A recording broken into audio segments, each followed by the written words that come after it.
Trick or treat.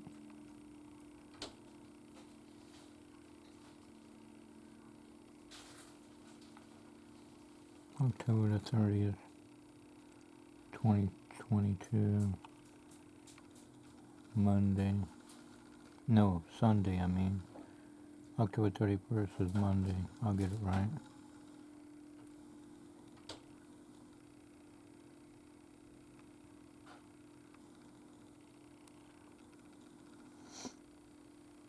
Yeah, like I was saying,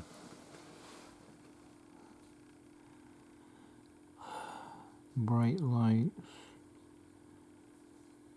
to night blind the audience, so you now can't see a now darkened statue, because they now turn off the lights on the Statue of Liberty in New York Harbor and put black art lighting, purple lights, black lights in the crown, and because black art lighting is dead black against dead black is absent shadow, added with a purple light, a black light, and you got all the General Electric lights tonight blind the audience for a few seconds or a few minutes. Anyway, now it's probably for a few seconds, and then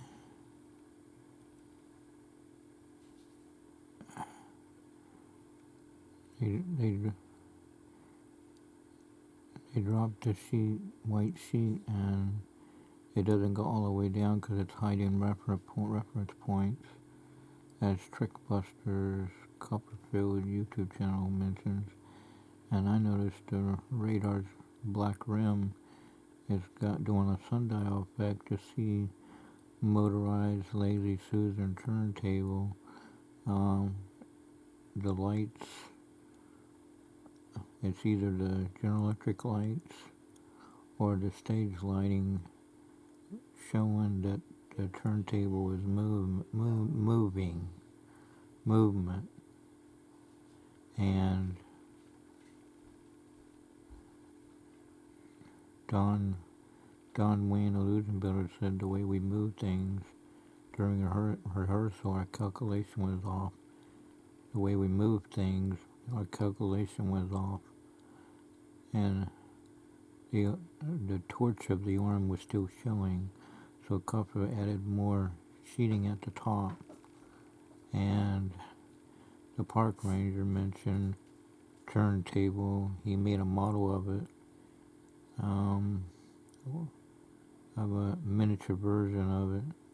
And I've seen a documentary where Santa Claus is going around the Statue of Liberty in a turntable, and someone was saying, I don't know what that means, but I knew what that meant. It means Copper used a turntable to make the Statue of Liberty disappear. Anyway, Mark Wilson, Andre Cole, Chuck Winnie, and Magic Moore helped out, and a lot of people helped out for that. Even Ed Alonzo was one of the crew guys that raised and lowered the sheet on the Statue of Liberty, and they rehearsed out in the desert before they brought it in New York Harbor.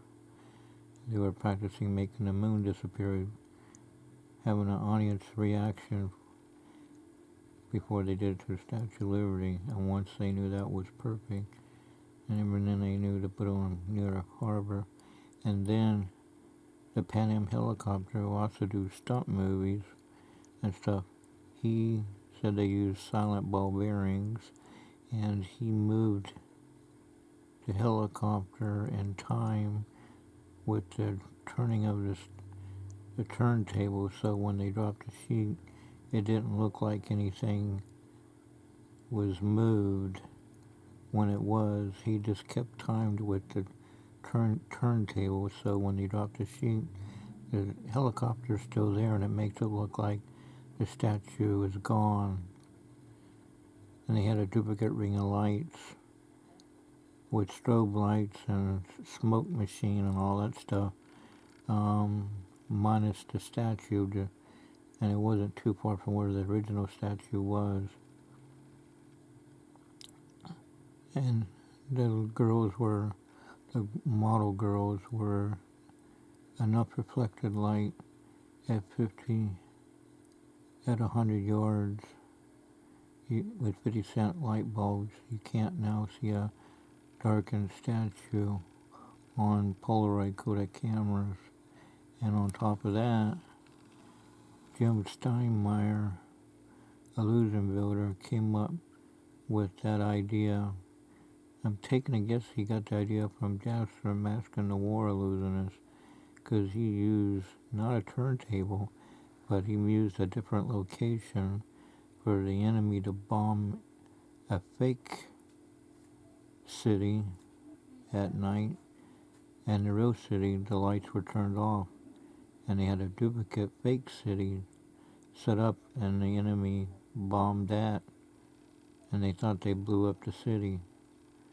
Look, watch on YouTube, Jasper Maskin, the war illusionist.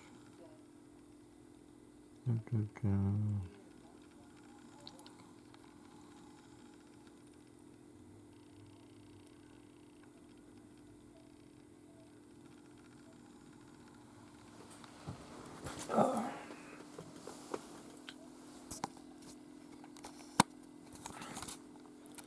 Chuck Winley mentioned backstage with a magician and all that. And posted out on the internet. Yeah, Copper Statue of Liberty vanished. The same as the Batmobile routine, which that means if you watch the original Batman, same Bat time, same Bat channel, with Robin and then later on Batgirl.